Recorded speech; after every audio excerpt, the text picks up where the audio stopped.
halachot of Shabbat are so complicated. Like even if you don't break it intentionally, like most people break it unintentionally. Okay. It is the same?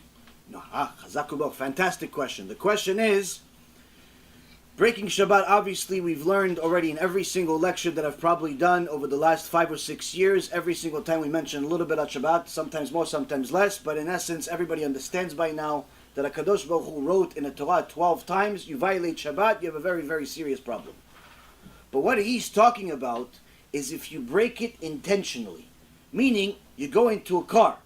No one goes into the car unintentionally.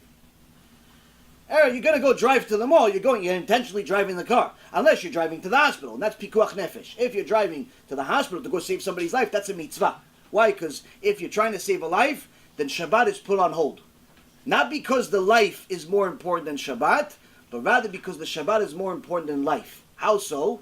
You put the Shabbat on hold so you can save the life, and that will allow that person to keep many, many more Shabbats for the rest of their life. So now, if a person drives on Shabbat, or smokes a cigarette on Shabbat, or works on Shabbat, that's an intentional sin.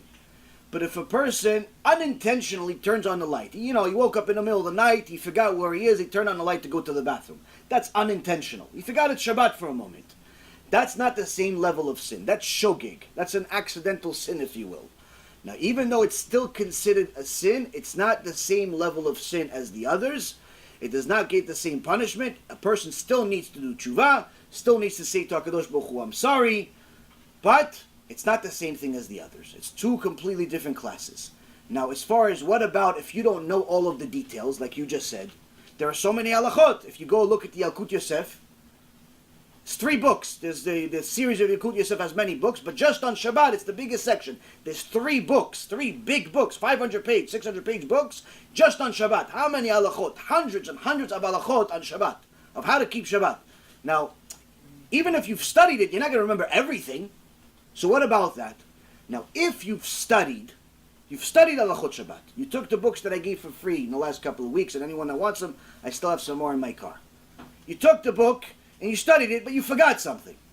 Again, that's considered shogeg. But what if you didn't study? What if you studied, you didn't get to it yet? You studied, but you didn't get to this halacha yet. That means it's still technically accidental.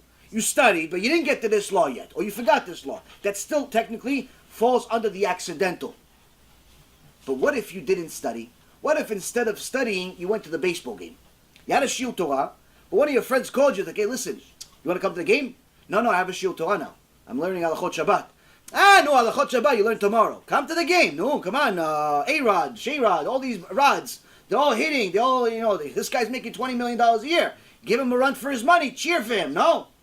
Come to the game. They're shooting hoops after. We're having a couple of beers. Maybe a few girls going to come. Get on for sure. No, come. No. Now, that person has a test. To me, it's not a test. Why? I care less about it. But Baruch Hashem, that's because I'm in this stage of my life. To a person that's just starting out, could be a big test. If he passes the test and he says, no, I have to go learn halachot Shabbat, HaKadosh Baruch Hu will give him a blessing beyond his imagination. But if he fails, and he goes to the game, and he doesn't learn the halacha that he needs to learn, that he would have learned that night, and as Hashem would have it, measure for measure, that Shabbat comes and that law comes to, and he doesn't know what to do, and he just does whatever he thinks is right, and he happens to be wrong. Then the Mishnah in Pirkei Avot says, Shgagat Talmud ola zadon. If your shogeg, if your accidental sin is as a result of you not learning, but not learning because you didn't get to it, but choosing not to learn, then that accidental sin is counted as purposeful sin. Zadon, mezid. You did it on purpose. Why? Because you didn't learn on purpose.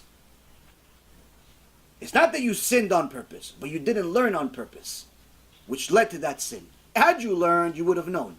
You chose not to learn. You chose to go to a baseball game. You chose to watch X-Men. You chose to watch some new Netflix, something. You chose to play some cards. You chose to do something else. Okay, so you chose to do something instead of learning Torah. Okay, that led to the sin. That choice counts as mezid, which means that the tshuva has to be even stronger at that point. But again, if it's because you didn't get to it yet, you didn't learn it yet, or you simply made a mistake, that's a different category. That's not the same level of punishment. Either way, everybody needs to do tshuva. But again, there's punching somebody in the face and the cop is going to yell at you, maybe even fine you and give you some community service, and then there's murdering somebody. So driving on Shabbat is murder. It's actually worse than murder according to Hashem. Whereas doing it accidentally, that's like punching somebody in the face. It's not good, but it's not the worst thing in the world. B'ezrat Hashem, you do tshuva, you learn from your mistakes, and the reality is that eventually you're going to actually end up learning much more from your mistakes than anything else.